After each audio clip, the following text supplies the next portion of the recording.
भाग 2 शापित वंश का रहस्य। जंगल के सन्नाटे को चीरती हुई सैनिकों की आवाजें अब पास आती जा रही थी।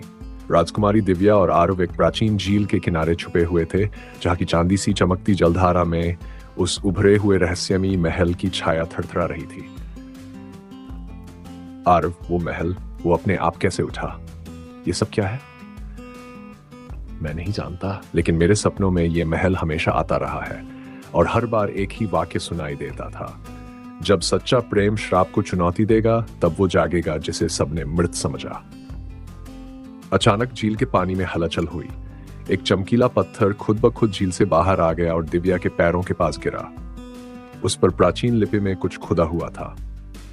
नागवंशी रक्त में छुपा है वो उत्तर, जिसे मुक्त होगा शाप और कैद।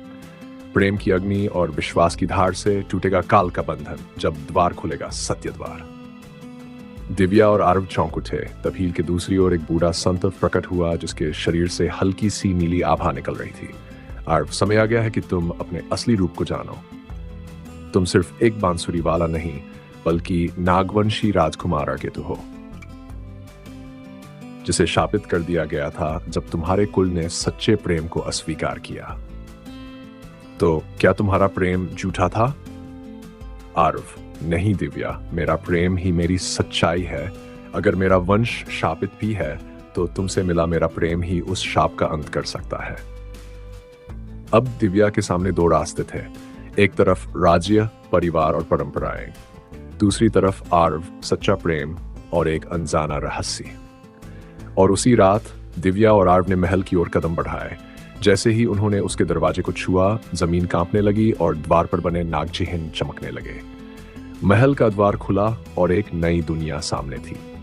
लेकिन महल में कदम रखते ही दोनों के सामने आ गया एक पुराना सिंहासन, जिस पर बैठा था एक कंकाल सा आकृति, जिसकी आंखों में नीली ज्वाला जल रही थी। आवाज गूंजी, तुमने द्वार खोला है, लेकिन क्या प्रेम की परीक्षा देने को तैयार हो? क्या आरव और दिव्या इस परीक्षा में सफल होंगे? क्या नागवंश का श्राप टूटेगा या शुरू होगा एक और युद्ध?